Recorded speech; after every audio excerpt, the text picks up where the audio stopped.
माँ को मोबाइल रे मेसेज पठाइले परे फोन रे माँ सह कथा होथुवा समय रे निज सर्विस बंधुक रे निजको गोली मारी आत्महत्या कले आर्मी जवान। मृत जवान जनक कामाख्यानगर थाना मालपुर ग्रामर सुरेश विश्वाल होइतबा बेले से कामाख्यानगर सहरर अनंतपुर साही रे रहुथिले। सूचना अनुसार सुरेश आजकु 15 वर्ष हब आर्मी रे जवान भावे कार्य करि आस्थुवा बेले एबे जम्मू काश्मीर ठारे कार्य करुथिले। आज की 9 दिन तले से घर को आसी छुट्टी कटाई जम्मू काश्मीर जाइथिला बेले आज संध्या समय ड्यूटी थिबा बेले से निज बंधुकरू निजको गोली करी आत्महत्या करछंती। सबुटु बड़ कथा होची सुरेश निज आत्महत्यार कारण विषय तांको मां को फोन को मेसेज पठाइबा सह तांको आत्महत्या पई निज स्त्री सान भाई और निज ससुर घर को दायी करछंती।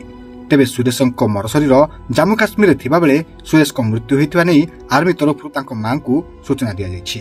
आसंता काली तांको मरशरीर कामाख्यानगर पहुंचबा नै सूचना रहिथिबा बेले निज पुओंको मृत्यु को नै सुरेश को मां गणमाध्यम निजर बयान रखिछंती। बड़ बहु और बड़ पुओ मध्य संपर्क ठीक न रहिबा और बड़ बहु सह सान पुओर खराब संपर्क को नै सुरेश आत्महत्या करबा कहिछंती।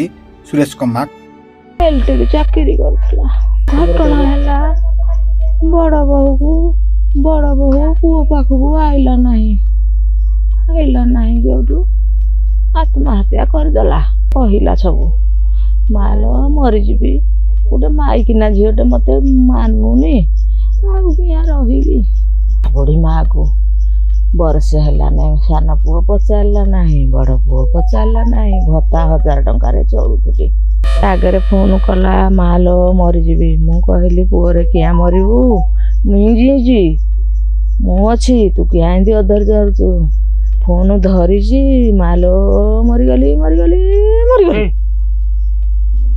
कहीदेला सरीगला। कामाख्यानगर समदर्शी दास को रिपोर्ट टुडे।